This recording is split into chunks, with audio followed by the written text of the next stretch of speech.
Good morning all of you students. आज आप सभी प्यारे बच्चों को कक्षा 9 कक्षा 9th ओके क्लास 9th का चैप्टर 6 लाइंस एंड एंगल प्रारंभ किया जा रहा है। ठीक है, ध्यान समझिएगा सारे बच्चे। हिंदी और इंग्लिश में सभी बच्चों को समझ में आएगा। हिंदी वाले बच्चे भी समझ लेंगे अच्छे से और अंग्रेजी वाले बच्चे भी बहुत ही अच्छे तरीके से इसको समझ पाएंगे। देखिए भैया जी, लाइंस मींस होता है रेखाएं। क्या होता है? रेखाएं। Okay, is that clear? और एंगल्स मींस होता है कोण। अब मुद्दा ये आ रहा है भैया कि रेखाएं कितने प्रकार की होती हैं। ठीक है, तो देखिएगा ये जो भैया रेखाएं हैं मींस लाइंस हैं। Lines are divided by two parts. Lines are divided by two parts. Lines are divided by two parts. First is known as the intersecting lines और दूसरे को क्या कहते हैं भैया? Parallel lines. ठीक है, अब बात आती है इंटरसेक्टिंग लाइन की। इंटरसेक्टिंग लाइन क्या होता है? जिसको हम लोग बोलते हैं प्रतिच्छेदित रेखा। ठीक है, प्रतिच्छेदित रेखा ये क्या होती है? प्रतिच्छेदित रेखा क्या होती है? इंटरसेक्टिंग लाइन ऐसी रेखा या ऐसी लाइंस जो एक दूसरे को क्या करें? कट करें। जैसे ये देखिए, ये एक लाइन हमने ये बना दी और एक लाइन हमने ये बना दी। तो ये बताइए एक दूसरे को ये लाइंस, मान लीजिए these lines are known as a L and this is a M. Okay, अब देखिए L लाइन और M लाइन एक दूसरे को कट कर रही है, तो हम इसको क्या बोलेंगे? इंटरसेक्टिंग लाइंस कहते हैं। बताइए समझ में आ गया? और these points are known as a intersecting points. इसको बोलते हैं मुन्ना लाल प्रतिच्छेदित बिंदु। क्या कहते हैं? प्रतिच्छेदित बिंदु कहा जाता है। समझ में आ रहा है सभी को? एक एक चीज को आप पढ़ते रहिए, आपको सारी चीजें बहुत ही बिंदास तरीके से समझ में आएंगी। पांडे क्लासेस द्वारा लगातार ऑनलाइन क्लासेस चलाई जा रही हैं। लगातार एक एक टॉपिक आपको पढ़ाया जा रहा है। आप एक एक टॉपिक को पढ़ते रहिए, आपको सारी चीजें बहुत ही अच्छे तरीके से समझ में आएंगी। जो चीजें आपको वीडियो में ना समझ में आया करें, आप उसको आराम से पूछ लिया करिए कि सर हमें ये नहीं समझ में आया, आपको तत्काल वह बता दिया जाएगा। That's all. देखिए जरा सा, इस लाइन को हम बोलते हैं भैया इंटरसेक्टिंग पॉइंट्स। इंटरसेक्टिंग पॉइंट्स के नाम से जाना जाता है। ठीक है, अब दूसरे पार्ट में अगर आए तो दूसरी लाइन होती है पैरेलल लाइन। कौन सी लाइन भैया? Parallel line. पैरेलल लाइंस के नाम से जाना जाता है, जिसको हम लोग बोलते हैं समांतर रेखा। कौन सी रेखा? समांतर रेखा। समांतर रेखा क्या होती है बेटा? समांतर रेखा ये है, मान लीजिए ये एल रेखा है और एक दूसरी रेखा आपने बना ली एम। अब आप देख रहे हैं ना, दोनों सेम सीक्वेंस से आगे बढ़ती चली जा रही है और ये रेखाएं एक दूसरे को कभी भी कट नहीं करेंगी, इसलिए हम इनको बोलते हैं पैरेलल लाइंस। क्या कहते हैं? पैरेलल लाइंस के नाम से जानते। बताइए समझ में आ गया? कोई डाउट तो नहीं है? जरा इतना नोट करें प्लीज फटाक से। चलिए भैया, आपने अभी पढ़ा कि लाइंस कितने प्रकार की होती हैं। लाइंस दो प्रकार की होती है। नंबर 1 इंटरसेक्टिंग लाइंस जो एक दूसरे को कट करे, और नंबर 2 होती है आपकी पैरेलल लाइंस जो एक दूसरे को कभी भी कट नहीं करती हैं, सीधे निकलती चली जाती हैं। समझ रहे हैं कि नहीं? जैसे आपने सुना होगा रेल की पटरी, सुना है?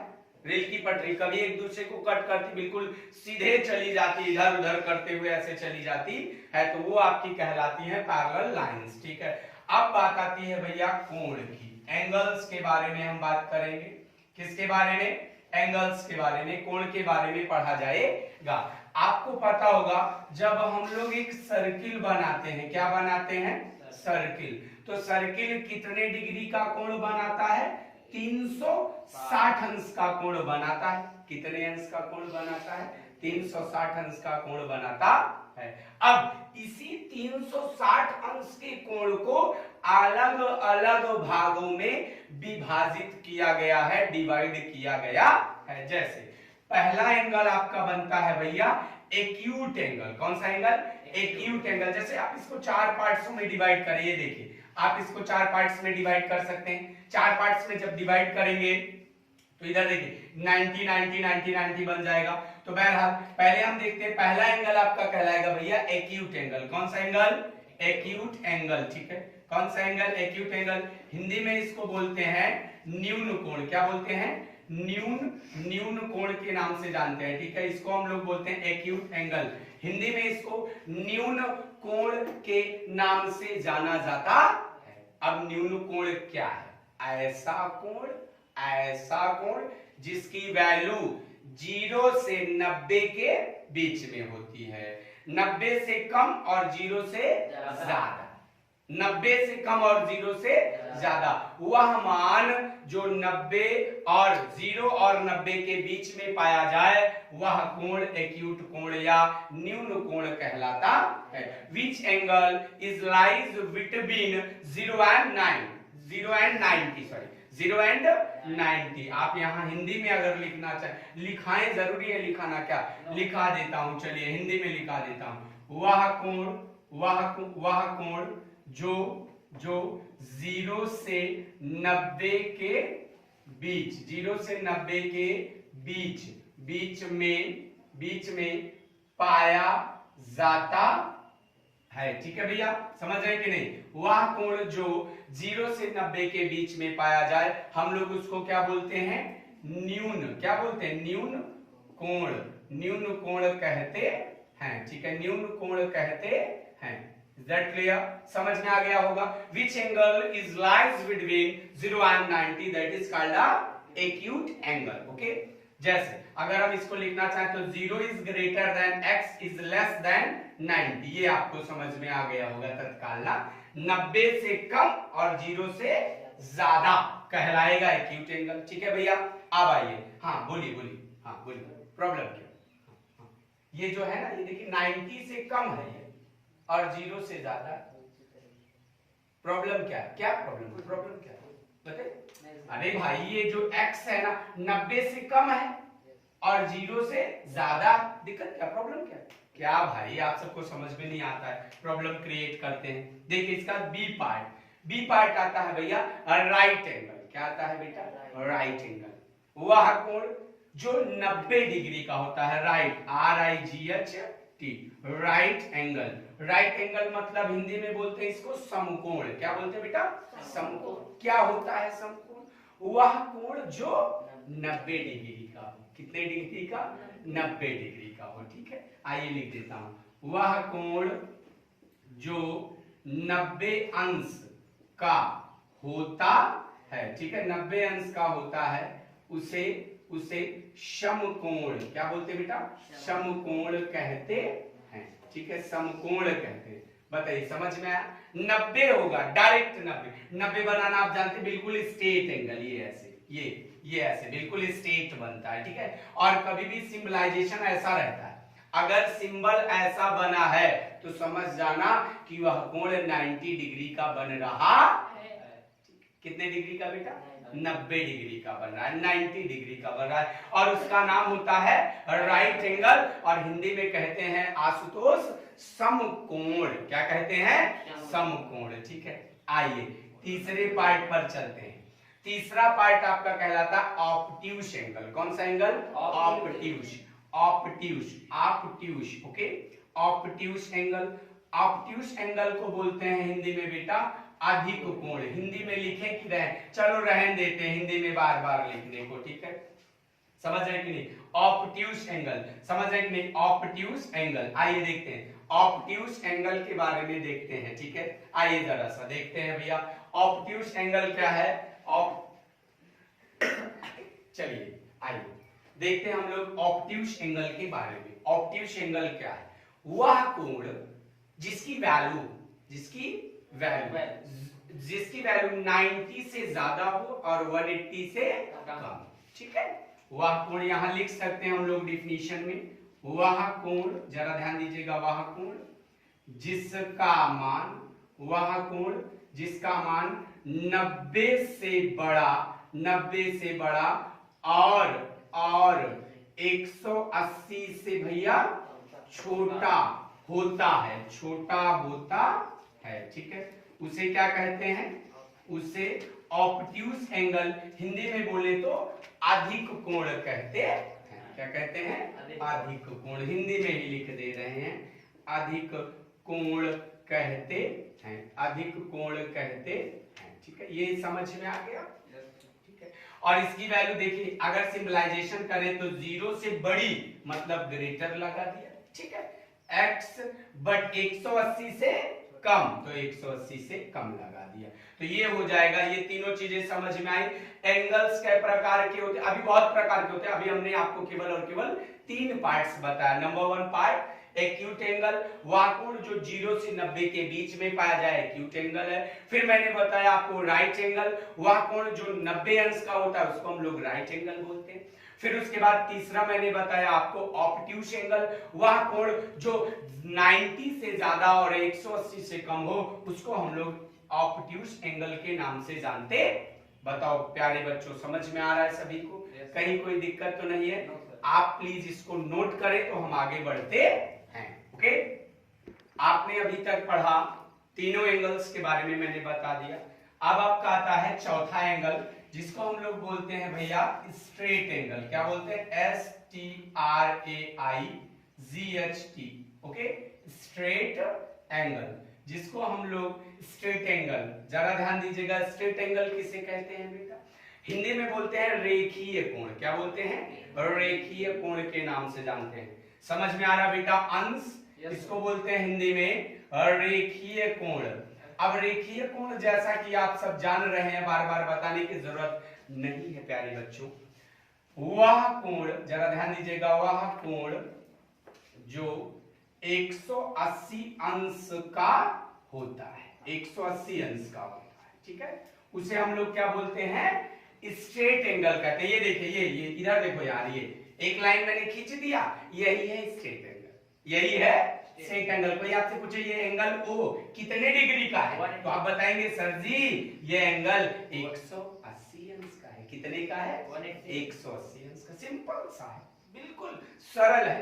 पांडे क्लासेस द्वारा आपको इतनी सुंदर टेक्निक, रूल रेगुलेशन कहीं आपको मिलेगा नहीं। पढ़ते रहिए आप, ऑनलाइन ऑफलाइन होम लाइन, जहां मन करे वहां आप पढ़ाई करिए, हर चीजें आपको मिलती रहेंगी। आइए चौथा पॉइंट देखते हैं भैया। चौथा पॉइंट आपका आता है, 4 के बाद 5 ही तो आएगा, 4 के बाद 5 आता है, ठीक, चलिए। स्ट्रेट एंगल के बाद आपका आएगा रिफ्लेक्ट एंगल। कौन सा एंगल भैया? Reflect angle. ये देखिए रिफ्लेक्स एंगल। ओके, अब रिफ्लेक्स एंगल वह एंगल जो 360 से माइनस करने पर प्राप्त होता है। क्या करने पर भैया? 360 से आप माइनस करें, और अगर वह एंगल, जरा ध्यान दीजिएगा, और ऐसा एंगल 360 से माइनस करने पर प्राप्त हो और 180 से बड़ा हो और 360 से छोटा हो, ठीक है, तो आप लिख सकते हैं वह कोण जो 180 से बड़ा, 180 से बड़ा तथा 360 डिग्री से छोटा या कम, एक ही बात है बेटा, छोटा होता है उसे रिफ्लेक्स एंगल कहते हैं। क्या कहते हैं बेटा? रिफ्लेक्स एंगल कहते हैं। इतना समझ में आ गया? अब 5 के बाद छठवां पार्ट आता है कंप्लीट एंगल। कौन सा एंगल? कंप्लीट एंगल, संपूर्ण कोण के नाम से जानते हैं, कंप्लीट एंगल। अब कोई आपसे पूछे कि सर जी कंप्लीट एंगल क्या है, तो वह कोण जो 360 अंश का होता है। बड़े आराम से आप समझिए, आपको एक एक चीजें बढ़िया तरीके से डिस्क्राइब कराई जाएंगी। वह कोण जो भैया जो 360 अंश का होता है उसे हम क्या बोलते हैं? Complete angle. तो आपने देखा ये जो सर्किल मैंने बनाया था, अभी जस्ट आपको मैंने सर्किल बना के बताया था, आपने देखा इसमें मैंने सबसे पहले आपको कितने डिग्री का एंगल बनाया। मान लीजिए बीच में हम एक लाइन ड्रॉप अप कर दें तो ये कितने डिग्री का एंगल बन जाएगा, 180 डिग्री का बन जाएगा कि नहीं बन जाएगा। फिर अगर इसको हम बीच में ड्रॉप अप कर दें तो ये कितने डिग्री का एंगल बन जाएगा, 90 डिग्री का, और फिर इसी के जस्ट नीचे ये 90 डिग्री का हो जाता है। और अगर अब कोई आपसे पूछे कि भैया ये पूरा सर्किल कितने डिग्री का एंगल बनाएगा, तो कितने का भैया, 360 का। प्यारे बच्चों समझ में आया एंगल्स के बारे में। मैंने आपको बताया पहला एंगल एक्यूट एंगल होगा, फिर राइट एंगल होगा, फिर ऑब्ट्यूस एंगल होगा, फिर स्ट्रेट एंगल होगा, और फिर रिफ्लेक्स एंगल होगा, और एट द लास्ट में कंप्लीट एंगल आता है जो कि 360 अंश का बन जाता है। और 360 अंश ही कंप्लीट एंगल, संपूर्ण एंगल के द्वारा ही एक सर्किल का निर्माण होता है, एक वृत्त का निर्माण होता है। बताइए ये पूरा समझ में आ गया? कोई प्रॉब्लम इसमें? प्लीज आप इसको नोट करें। आगे हम नेक्स्ट बढ़ते हैं। चलिए बेटा, आपने रेखाओं के बारे में पढ़ लिया, आपने कोण के बारे में पढ़ लिया, लाइंस क्या होती हैं मैंने बताया, और एंगल्स कितने होते हैं मैंने बताया। अब इसके आगे अगर हम पढ़े बेटा तो एक चीज आती है एडजेसेंट एंगल किसे कहते हैं। एडजेसेंट ओके, एडजेसेंट एंगल क्या है भैया? एडजेसेंट एंगल होता है जस्ट उसके बगल वाला एंगल। जैसे तुम्हारे जस्ट बगल बेटा तुम बैठे हो, तुम्हारे जस्ट बगल अंश बैठे हैं, ठीक है। जैसे फॉर एग्जांपल अगर हम बात करें, जरा ध्यान दीजिएगा, ये हमने एक एंगल बना दिया, लेट्स सी दैट ये हमने एक एंगल बना दिया और बीच में एक ड्रॉप अप पॉइंट ले लिया। ये आपका आया ए, बी और सी, और इसको हमने क्या मान लिया, डी मान लिया, ठीक है। तो अगर आपसे कोई कहे ना तो ये इसके जस्ट क्या है, एडजेसेंट है, ठीक है। यही एडजेसेंट एंगल कहलाता है। बहुत आराम से समझिएगा, बहुत कठिन होता है लाइंस एंड एंगल पढ़ाना अध्यापकों के लिए, क्योंकि बहुत हार्ड टॉपिक है। इसको जल्दी कोई पढ़ाता नहीं है, लेकिन पांडे क्लासेस द्वारा आपको सारी चीजें बहुत ही ग्रेजुअली तरीके से 1 बाय 1 करके समझाई जाएगी। तो देखिए, अब अगर कोई पूछे कि sir what is adjacent angle, तो आप बताइएगा कि adjacent angle A B C में एडजेसेंट एंगल एक होगा ए बी, डी का एडजेसेंट हो जाएगा डी बी सी, ठीक है। ए बी डी का एडजेसेंट एंगल हो जाएगा D B C. That clear? आगे की तरफ बढ़ते हैं। आप यहां लिख सकते हैं ए बी डी का एडजेसेंट एंगल क्या होगा। एडजेसेंट एंगल आप ऐसे अगर इंग्लिश में लिखना चाहते हैं तो आप ऐसे लिखिएगा, एडजेसेंट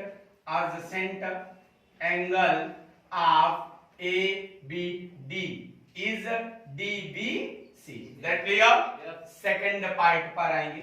सेकंड आपका आएगा भैया वर्टिकली अपोजिट एंगल या लीनियर। पहले बताता हूं, चलिए बता देता हूं, यही vertically opposite angle, okay. Vertically opposite angle, vertically opposite angle क्या होता है भैया? हिंदी में बोलते हैं बेटा आशुतोष विपरीत कोण। क्या बोलते हैं? विपरीत कोण। क्या है जसवी, क्या कर रहे हो? विपरीत कोण क्या है ये देखते हैं। विपरीत कोण, जैसे मैंने ये बनाया, ये देखिए, ये देखिएगा विपरीत कोण क्या है, ये मैंने बना दिया, ठीक है। नेमिंग कर दे क्या इसकी, और अच्छा लगेगा। ए बी सी और डी, बीच में जहां पर एक दूसरे को ये लाइंस आपस में कट कर रही हैं, हम उसको मान ले ओ। क्या मान ले भाई? ओ। अब आपसे कहा जा रहा है वर्टिकली अपोजिट एंगल, अपोजिट एक दूसरे के अपोजिट। आओ बेटा अनुज, अपोजिट, ये इसके जस्ट अपोजिट, इसके जस्ट अपोजिट जाओ तो नीचे वाला आ जाएगा, ये अपोजिट, इसके अपोजिट ये, और इसके अपोजिट ये एंगल बन जाता है। तो इसे हम बोलते हैं वर्टिकली अपोजिट एंगल। और अभी थोड़ी देर पहले मैं आपको एक थ्योरम बताऊंगा, इसके आगे बताऊंगा कि थ्योरम 6.1 ये कहता है कि vertically opposite angle is always equal. Vertically opposite angle आपस में बराबर होता है। बराबर का मतलब बेटा अगर हम लिखना चाहें तो यहां लिख सकते हैं, जो एंगल ए ओ सी, आदर्श समझते चलो, ए ओ सी। आप सभी प्यारे बच्चों को अगर इधर ना दिख रहा हो तो इधर बैठ जाइए, उठ के इधर बैठ जाइएगा। हाँ कोई प्रॉब्लम हो तो बताइएगा भाई। AOC। ये भैया जस्ट इक्वल किसके हो जाएगा? इसके अपोजिट क्या है? क्या है इसके opposite? BOD। Very good. Angle BOD ये हो जाएगा। ये थ्योरम है भैया। क्या थ्योरम? प्रमेय है। प्रमेय कहता है कि अपोजिट एंगल, विपरीत कोण एक दूसरे के बराबर होता है। बराबर कर दिया। अब अगर इधर से उधर बराबर करेंगे तो एंगल AOD बराबर हो जाएगा एंगल BOC के। बताइए इतना समझ में आया? विपरीत कोण आपस में बराबर होता है, ये आपकी प्यारी प्रमेय कह रही है। बताइए सभी को समझ में आ गया? अब आगे की तरफ बढ़ा जाता है। ठीक है, इसको आप सब पहले आराम से नोट कर लीजिए प्यारे बच्चों।